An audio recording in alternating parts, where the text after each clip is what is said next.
We're never going to grow a business that exists without us. So being able to manage your consciousness and your intention and think like a business owner is the starting point. The business has got to serve you.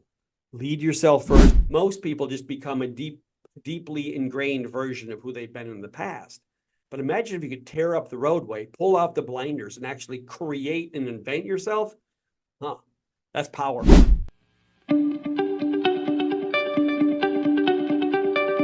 What one key piece of advice would you like to give to all the entrepreneurs and leaders watching and listening today? It's all about starting with yourself. And that's the way you can help others be better. That's the way you can create an enlightened business.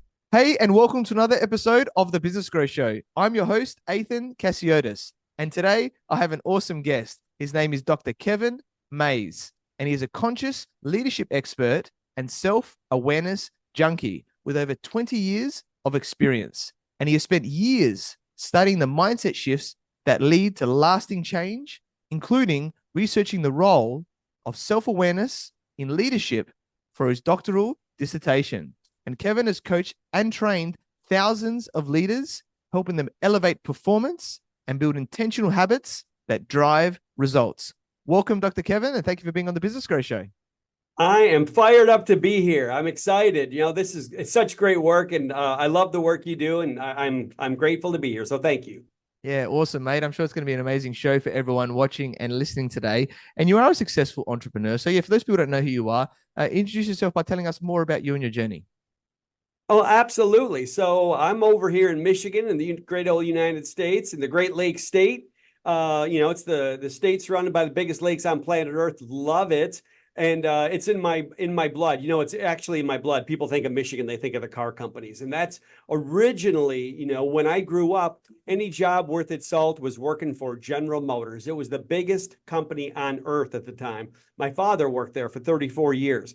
And so it was in my blood that a real job is working for the car companies. And I spent a lot of my years studying engineering and doing what I should. But what I should was different than what was really kind of underneath the surface. So I was trying to fit my raw potential into this mold, into the social mold. And one day it all came to a head when I was not only studying engineering, but I studied aeronautical engineering so I could fly airplanes, right? Trying to get the should needs and the potential came together. And I was upside down in this airplane at one point, flying towards the ground, screaming towards the ground, pulling the wheel back, trying to skate above the trees so I didn't kill myself. And the blood was coming out of my head, gray out, not pouring out, but being through the force of gravity. My focus was getting narrow. The stall horn was going off in the airplane. And I had this aha moment. Kevin, this is not the career path for you. And so I landed, got in a motorcycle and drove across the United States on a motorcycle. And, as this is happening, GM is going bankrupt.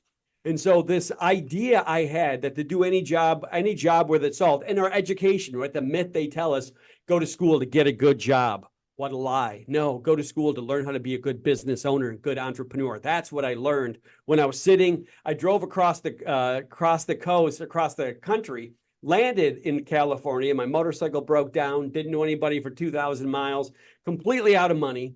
And I had another aha moment, right? As I was running away from myself, realizing I can't do what I should, but I realized there's a balance somewhere in between. And it lit in me this fire. Like, you know what? I can't go alone. It's not just my journey. You have to fall into the system, but you can't just do what you should. And when I saw the power of GM going bankrupt, and I saw how it eroded the infrastructure, and I saw my friends their parents didn't have jobs, and the whole kind of the economy fell apart, it lit a fire in me to make a difference, right? And to work with businesses, with leaders, with business owners, to do it different, to make decisions that are good for humans, that are good for the economy, and just good for the world in a different way, right? Those days of loyalty to a larger company are gone because companies go belly up. And really, it was demonstrated so many times that a company doesn't necessarily have our best interest in mind. And now you see it with the shift of the new generation who aren't willing to go work for somebody for 30 years. They don't care. They're going to live their life on their terms. There's been this cultural reset. I love it. trying to help people now really move with intention, to lead on purpose, to lead with vision, and to create dynamic organizations and legacy organizations that survive and thrive without them. Man, that's what I'm on earth to do, and it fires me up. Yeah, I love it. I can definitely feel the fire there, mate. And yeah, and it's so important now with how business is changing there, and leadership is the key thing, right? Because that's what makes people stay, right? And also makes it fulfilling in business as well. And I know that you talk a lot about the inner work of leadership here, and I think this is really powerful, right? Because that's where it all starts. And one of the key things you talk about is why leading yourself first is the foundation for leading others. So tell us more about this. Well, it's interesting. We spend our whole education and our whole life, our upbringing, focusing on mastering the external world. And especially if we get good at doing that, we get elevated and promoted. And the more we get elevated and promoted, the more that skill set becomes obsolete. The thing that got us here is not what's going to get us there. Leadership's a different skill set, and managing and influencing people, the starting point is understanding how your own mind works, understanding your own consciousness, and understanding the invisible patterns that drive how you think. Because I love it. The first teaching of the Buddha, right? When discovering enlightenment, what do you say? With your thoughts, you create the world. And I find it more and more to be true that we're limited by the constructs that we've developed early on. And I know this to be true too, that they talk about the reticular activating system, right? That part of our brain that it's almost like a filter. And I remember how this plays out, right? I decided I wanted to buy myself a new Jeep Wrangler. When I made that decision, what did I start seeing everywhere? They just showed up like magic. And I realized it's such a powerful vehicle, that our mind and that filter in how we create our business. If we move into our business and we're just down in the engine room shoveling coal, we're never going to see strategy. We're never going to scale. We're never going to grow a business that exists without us. So being able to manage your consciousness and your intention and think like a business owner is the starting point. Then when you have clarity of your vision, right, and you have systems and processes, you create a team, you get them aligned to implement the systems and processes. Oh my goodness. Then you can be at in the pilot house directing the organization forward. So for me, 100%, it comes back to those invisible, I think they're pathways that are laid down in our neural cortex or our cognitive framework. It's the secret to our success. It's our Achilles heel. And without awareness, we are destined to keep doing the same thing we've always done. Yeah, I love the awareness side. It's so important. And it's like a journey, right? Like it's like, you get to this point and you're like, oh, I just realized this about myself. Or maybe my coach mentor made me aware of this that I wasn't aware of, right? As well, or someone like yourself coming in going, hey, did you know that you do this? And it's like, hey, I'm willing to grow. And then it's like, what's that next level? I think it's almost like a fun game, the way I like to see it, right? Is how can I make more of an impact, more of an influence to the people around me? Would you say so as well? One easy way to play that game for listeners is just think about things like your birth order. I grew up the youngest child and the only boy, and that set in me a mold early on in the first 3 years of my life, right? When I'm 3 years old and my brain is forming a million neural connections a minute, it's mind blowing. So I'm so influenced by my environment, and here I am, the youngest child, and there's certain ways I learned to be that are textbook, that aren't even me. It's just this pattern I adopted early on that's common with other youngest children. And so now when I work with business owners, entrepreneurs, and executives who are youngest children, they have a similar pattern. Sometimes they're a pleaser. Sometimes they don't follow the rules effectively. And in doing so, they undermine their own success. I see oldest children, right? What do? They overperform. They take everything on themselves. They grip the wheel too tightly, all the responsibilities on their shoulders. And sometimes in doing that, they underperform, even though they don't know, they think they're doing the right thing, and they don't realize they're going 180 degrees from the direction they truly want to go. And it's like helping to have that kind of awareness that allows individuals to step out of their comfort zone and truly be intentional. So, Yeah. Ethan, what's your birth order? Where'd you fall? I'm the firstborn child of two. I've got a younger sister myself. Yes. Okay, so did you step into the family hero role? The hero? Yes. The one who Was the one who carried the weight, was the protector, did what you should. You were the good traditional kid. You were the rule follower. Up to a point, yes, up to about 16 years old. And then I was like, I don't like school anymore. I'm doing my own thing. And then I dropped out of year 12, even though my parents were teachers in my final year. So that's when things started to change after that. You forged your own path. What was that experience like in the mind of the 16-year-old when you dropped out of school and your parents were teachers? That must have been torment in your own mind. Yeah, it How was, did you well, manage that? yeah, I was like, I just started questioning things, right? It was like, why am I doing this? And I wasn't like built to study as often. Like, I guess this is the entrepreneurial different way of doing things. I would do a whole assignment that was for, half a year. I'd do it in one night, overnight, and I would get decent marks for it. It's like I'd put myself under pressure, right, to do it. And I would like, well, what am I, I'm not built like everybody else. So I started to question and started to like enjoy life. It's not about what my parents tell me and being the good child anymore. And I wanted to learn more about what it was there, and that's when I started to experience things. I go, okay, there's more out here.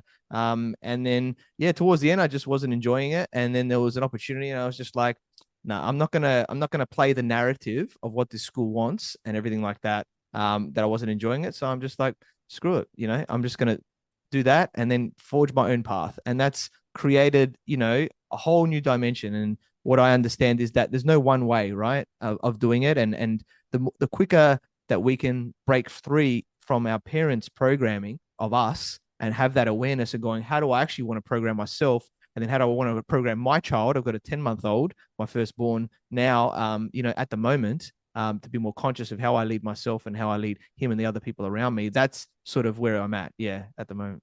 It's just so fabulous what you're saying. I mean, I was kicked out of school, kicked out of college, actually. So it's crazy that I went back because I was studying engineering and I was like killing myself, not liking it, doing what I should. And they kicked me out, and it was the best thing that ever happened because then I realized I can go study what I want. I don't have to do what I should. And this is the hard thing, though, for so many people to truly let go and to pull those blinders off and to allow themselves to step into the uncertainty that comes with letting go of the constraints that you develop early on, because there's some validation that comes from playing that role and being able to cut through that. It is at once, it's one of the most terrifying things you'll ever do and most rewarding, and it's the only way to truly achieve your potential, Yeah. to kind of step into your own juice. Yeah, I love that. It's so true. And it's funny because I went back and did an MBA many years later, right? So but it was more intentional, right? Then we weren't just doing it because our parents told us or we didn't know what we wanted to do. We had more awareness of going, actually, this is what I'm interested in. And there's a purpose behind it, right? To then, make an impact. So I think that's really powerful, what you said there for everybody here, whatever age you're at, right? Or how you're, influencing the next, leaders that are coming on board, right, into this world. I think it's really powerful. Right. And you talked about patterns there, right? And being awareness, whether what type of child you are or other things like that. So can you give us some areas there of maybe how to shift this, right? Of going, well, we talked about awareness, but is there something else that we can look at going, how do we change this, right? So that we can get to be the leader that we aspire to be or want to be. Yeah. Yeah, absolutely. For me, it's like a 4-step process. I boil it down in my own head, right? So before awareness is presence. You have to be able to manage and master your own attention and to bring it back to this moment. And most human beings spend a majority of their life not being present.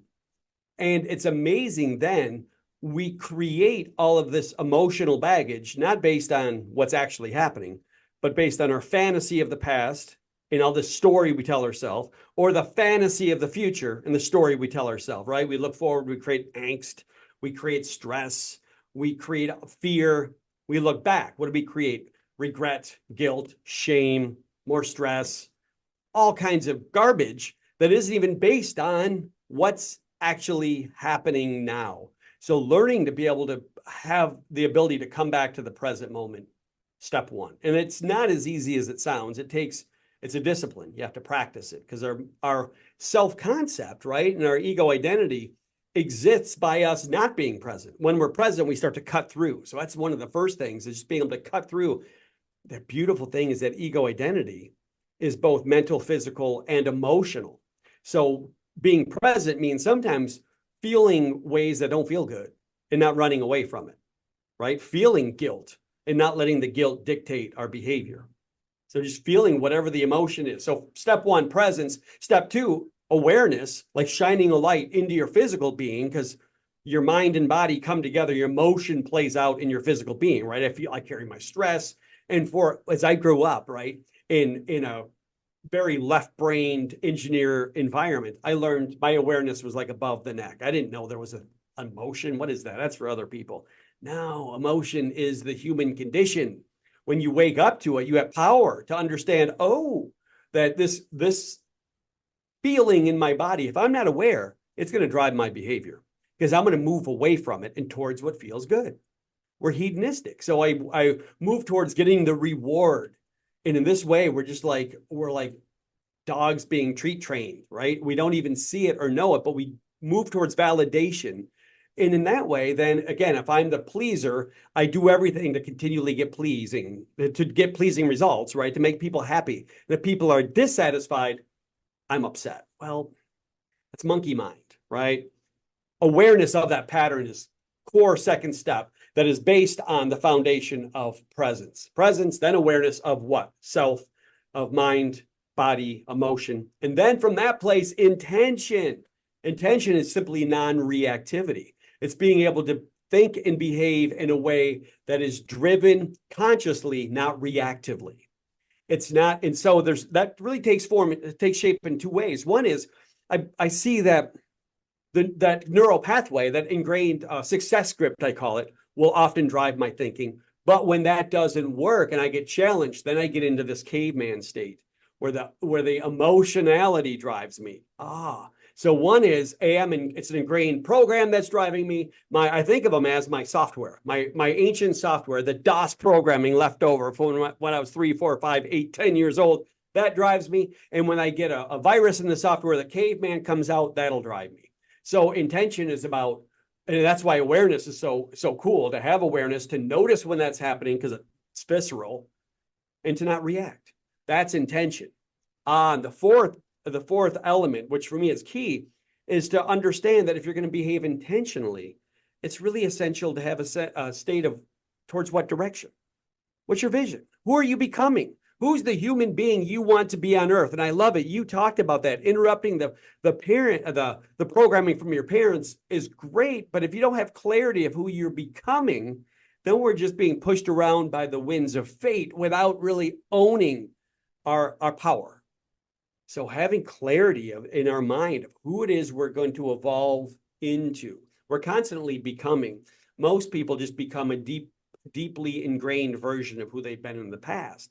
But imagine if you could tear up the roadway, pull off the blinders, and actually create and invent yourself. That's powerful. And that's what's possible if you have that kind of mental mastery that only happens through hard work. Yeah, I love that. It's such an amazing 4-step process. And I think one thing that resonated with me as well was I was more the left brain growing up too. So I was like, I knew of like maybe less than 10 emotions. And then my wife, when I met her, being more right brain, she gives me a piece of paper and there's like 100 emotions on it. I'm like, what is this? I don't understand this, right? I mean, what? There's anger and love. That's it, right? I have 2. Exactly.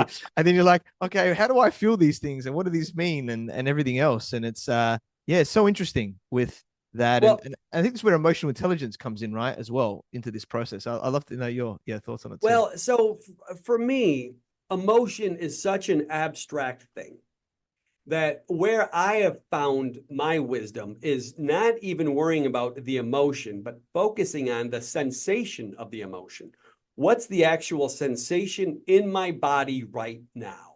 Because the emotion is really the mind and the body coming together. There's a mental component, there's a physical component. So you can watch your mind start to spin, but what is this emotion? I get hot. I get this adrenaline flush. Okay, there's nothing to figure out with that. It's only simply being self-possessed and being aware. If you can be aware of, oh, guess what happens? My jaw gets tight. That's when I'm getting stressed. Oh, my chest gets hot. And then I make this sharp comment. My ears burn. I get a flush of red. Okay. When you can start to actually feel and embody that, it's for me, it's been the pathway. And I remember when I was training as a psychotherapist, I asked my instructor, like, well, how do you gain? Because never knew how to be aware of emotion. I'm like, how do you do that?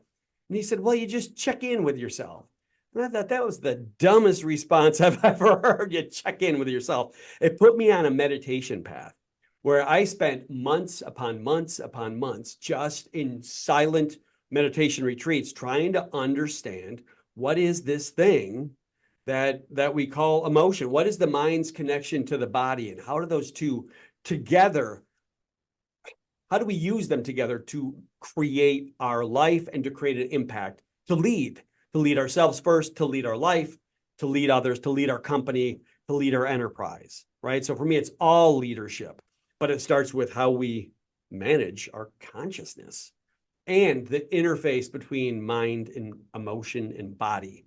And there's an old saying I love, beliefs drive behaviors to get results. Beliefs, behaviors, results. What's that mean? Same thing the Buddha said. Or in Christianity, it all starts with the word. Okay, cognition. Our beliefs drive our behaviors. And regardless of what we think our beliefs are, there's some deeper, often buried beliefs that will drive, and sometimes conflicting beliefs. I grew up where my vision of success in my family was a house in the country with 3 kids and a tire swing and a fence in the yard, whatever. But I also grew up with this message, don't get close, you get hurt. So it just so happens that I have this vision of success with the wife and the kids and the dog, but I'm also traveling all the time. I don't get close, I get hurt. This deeper hidden belief is still in me, still driving me, sometimes undermining what I'm trying to get. And for me, the awareness is gaining awareness of these deeper unaware drives that sometimes sabotage us. Man, that's powerful when you do that. Unfortunately, ignorance is bliss, so it's not always the most pleasing thing. It's sometimes more pleasing to have our eyes blind and just walk through the world. But man, it's so empowering when you have presence, awareness, intention, and vision. You're in the driver's seat. That's a powerful place to be. Yeah, definitely. And I think this is the power of coaches and mentors, right? Where, they can see this, because even for me, like you've done a lot of research on, this and the psychology side. I've done NLP master practitioner training, and we get a certain level of awareness on ourselves. However, it's like, how deep can we actually go on ourselves is challenging, right? Like, whereas somebody else that's skilled enough to take us down a path with questioning can normally dig a bit deeper, right? In going, okay, wait a minute, there's something else down here, and this is what needs to be shifted to get that. So I'd love to know your experience on, coaching, mentoring, either doing it yourself or getting it yourself as well, and how that can, really shift us to be a better leader as well. Yeah, this is brilliant. This is the work, and that's why I think the self-work is so important, because you can really take people as far as you've been. Right? You can't lead them into a place. So you have to be able to keep your own seat and be able to sit in your own squeamishness, in your own uncertainty. And that's kind of the world of an entrepreneur, right? So to be able to, it's not just if you wanted to read a book, all the answers are in a book. Go to the library. A human being in partnership with you is the way to get better. And you never once heard of a professional high performance athlete without a coach. It doesn't happen. Yet somehow, so many entrepreneurs and leaders think they have to go it alone. And it's just interesting. And it's the loneliest place, right? When you own a company, there's nobody you can really talk to. You have to get somebody. If you want to take it to the next level, you cannot do it alone. You can't do it with just your wife, just your team. You have to have somebody who can give it to you straight. And the hard thing is, when you're in that position of power, nobody will give it to you straight. They'll say, sure, my door's always open. Sure, I'll talk to you. But it doesn't happen that way. Because as a leader, as an entrepreneur, as an owner, you have that invisible privilege that you don't see. Everybody else sure does. And it changes the way they show up with you and the way they react with you. So having somebody else who can help, it's interesting. heard the story of a physician, very good surgeon, brain surgeon. And he's top in the field. He doesn't need help. Finally, he got a coach, and he's like, what's the coach going to tell me? The coach watched him do surgery, and he was excited for the feedback because the coach is going to tell him all the great stuff he did.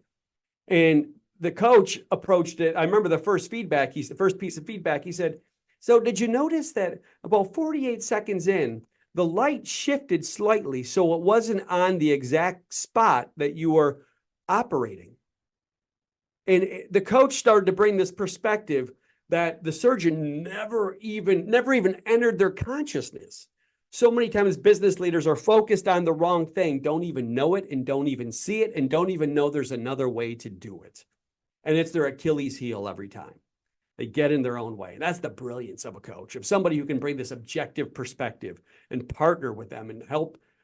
Well, I work with one individual who, when things don't go our way, our world gets small, right? We go into that caveman zone. And to be able to see the potential in him that he doesn't see in himself is vibrant, because every day he steps more confidently. And as he does, as his worldview shifts, suddenly the world coming to him shifts. Suddenly more opportunities are coming. Suddenly it's all because he's shifting his mindset and having somebody to help him do it, because he's got the wisdom, but we lose sight of it sometimes.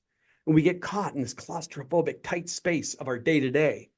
And the beautiful thing is a coach can kind of slap you upside the head and say, wait a minute, you're brilliant. What are you doing?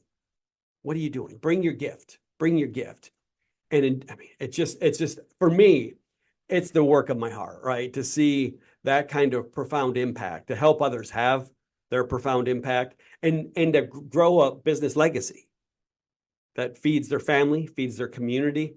And it's just, it's the good work. It's the good work. Yeah, definitely. I love it. And, it's so powerful when it's like layers of onion, right? It's like, you keep peeling this off, and from the programming that we got from our parents or whoever was around us growing up. And then as you start to do it, it's amazing, even for myself. Like you said, the people that I meet, the opportunities that come my way as I keep shifting, right? So I see it's like a never ending thing, right? It's like, how do I keep growing and learning? And then the more I do it, the more I keep growing, right? And and I think if you're, you got to be around other people. I agree, that are there, and sometimes you can, you have to get to a point where other people aren't growing around you, and you have to be okay with that and go, don't just stick, because otherwise, your environment dictates where you're going to go as well, right? It can keep you stuck, or it can set you free, in that way as well. Mm-hmm.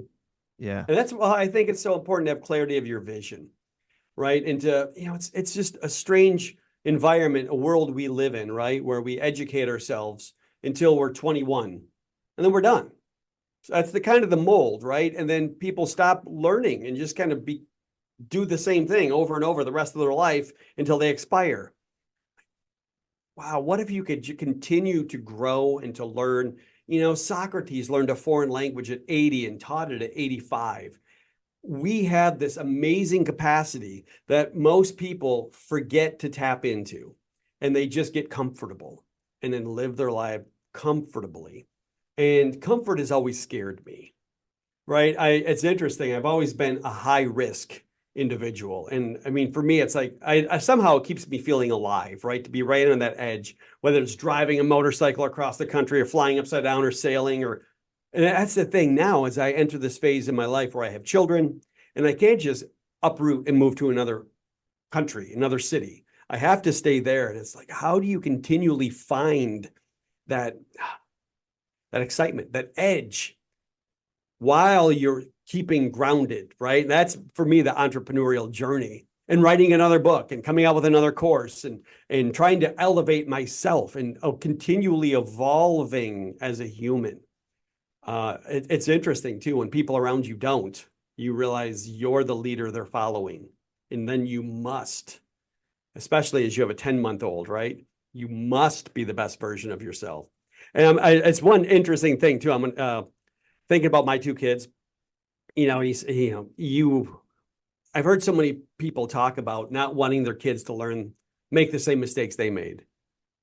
So I'm watching my children. I have an oldest and a youngest. The oldest got something the youngest will never get: undivided parental attention. My wife is also a psychologist, right? So we have these two kids, and I'm watching my children provide textbook definition of the oldest child and the youngest child. They play it out. And I'm just laughing, like, what are we doing? How are we creating this? And you know what? They have their own life to live. It's just interesting how no matter what we do, the way the world reacts is not up to us. All we can affect is how we show up. And it's such a powerful thing when you let go of control and only take responsibility for yourself. The world changes. The world shows up. Yeah. And it's not being scared of that judgment, right? That's, I think, the biggest part, is just going, I'm going to lead and I'm going to be this person. And there's going to be some people that want to follow me, right? That I could influence, which is great. There's going to be other people that are not, right? That are around me. And obviously our kids are a little bit different. They're going to model us and everything like that there. So I tell my empowering beliefs to my son, most days there, which I never got, right? Growing up, I just got the limiting ones. So I'm giving him the best possible chance. There's obviously still going to be things that come up there, but that's okay. And then, just helping him on that journey, right? To be like, you can do whatever you want, right? There's abundance out there. That's, I think, the best part of, yeah. I love it because your kids roll at two times in their life. What do they say? Terrible twos. When they learn the word no, they resist against. No matter what you say, they're going to rebel against. And then as teenagers, they're individuating. They're becoming their own people. So you'll give them this empowered, no, I can't. Wait for it. It's great. And it's learning how to set a boundary and to say no. And something that is such a healthy thing that I work with so many entrepreneurs and leaders who aren't good at that. They're good at saying yes. They're good at taking everything on themselves. They're good at being the ultra responsible one, the diligent one, the one who wants it done right so they do it themselves. And so I worked with a CEO of literally a $500 million company, huge company, doing an off-site strategic planning. And he said to me, why on earth am I the one who is deciding what the lunch menu should be?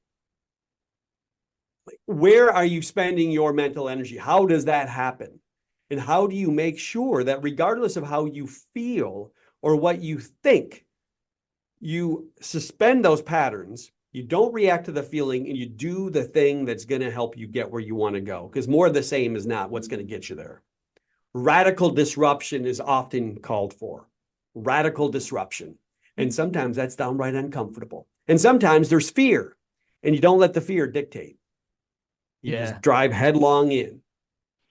I love it. And it's about letting go, right? It's about not having to do it all yourself, like you said there, and just going, you know what? I'm going to, give everything to this person. I'm going to trust them and lead them and manage them so that they can make that. And there might be a few little challenges, but that's okay because we're going to do that. And then that gets it off my plate. So then I know that the food will be great. I don't have to order it, right? At that example, that you gave there and everything, which is, I think that's the biggest shift that I have to do as well, with my clients. It's like, no one's going to do it as good as me. Yes, that's true. No one is you. But we can do it maybe 80% as good, and we will lead them and manage them to get to a point where they help us to, maximize our time to what we need to be focusing on, want to be focusing on. Yeah, I love that. Nobody will. I love to get people to think about the value of their time and what kind of reward they want from their organization. And it's interesting if you think, you got a company that is paying you a $250,000 salary. Why are you doing $15 an hour work? Let's focus on doing the work that only you can do and be okay with the lunch not being exactly the way you want, and be okay with knuckleheads who are not going to show up with the same level of ownership that you do. Guess what? They are employed and have a job, and you have a business, and it's very different. And nobody will have the same level of intensity, of ownership, of accountability, of responsibility. Nobody but an entrepreneur or an owner. You might get some executives who start to fall in that, but when somebody rests on they have that, I love it, the illusion of consistency, right? Oh, I get a paycheck every week, and there's an illusion there that's going to, I just show up and do the work. Entrepreneurs, they don't have the illusion of consistency. They know if they don't go out and bust their butt, they might have nothing. And it's hard. That's such a different framework, right? It's hard to tolerate others who don't have it, but the reality is they just won't. Yeah, I love that. So powerful. And I know you've got a book that's coming out now as well. So tell us more about this. Yeah. Yeah. Oh, that book is awesome. I tell you what, I have been living and breathing this stuff. I call it Lead Yourself First. And it's really the heart and soul of everything we've been talking about. I do intensive leadership development processes with executives, and I just kind of documented the entire process from beginning to end, all the models, all the transformations that have happened, and put it together in ways that I just want to be a practical read for folks to be able to not just take data, but to evolve. Right. And so that's the thing, trying to continual work is the balance between it being a left-brained book. That's boring as all get up, but it's filled with stories. And it's really a pathway of how individuals can evolve on this journey, this 100-year gift we have. How are you going to live it? Do you have clarity of the vision of what's possible? Or are you just letting those automatic kind of robot scripts play themselves out?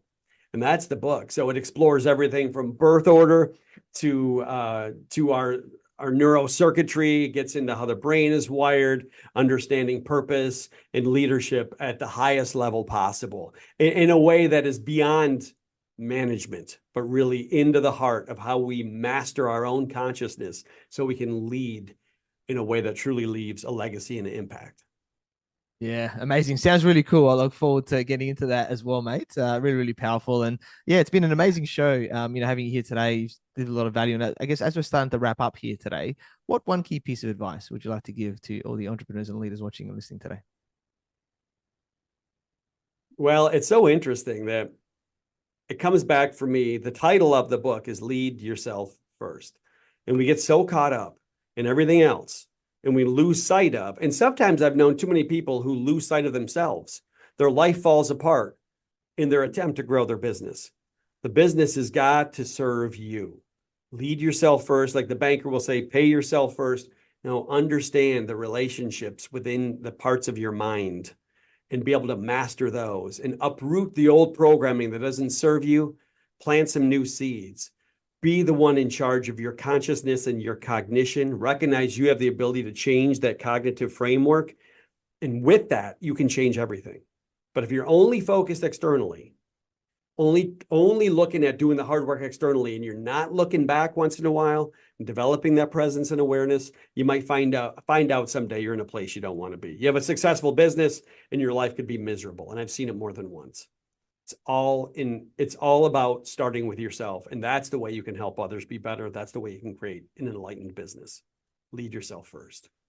Yeah, love it. Definitely lead yourself first, everybody. And yeah, we connected through our networks, learned about your awesome journey from, different teaching and mindset roles to now being, a conscious leadership expert and self-awareness junkie. I love that saying. You're awesome guy, mate. You shared so much value with us today. Practical things, right? Being a better leader, understanding ourselves better and how we can make a bigger impact, right? And legacy for others. And I'm sure you continue to help people elevate performance and build intentional habits, that drive results as well. Very grateful that we connected and look forward to partnering as well. So, Dr. Kevin, how can people find you, get in contact with you?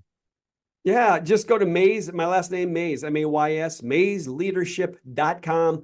You're going to see the programs we offer, ways to get in touch, information about the book launch coming out. It's a passion. And as I can see, yours is as well. You're kind of the pathway is a passion.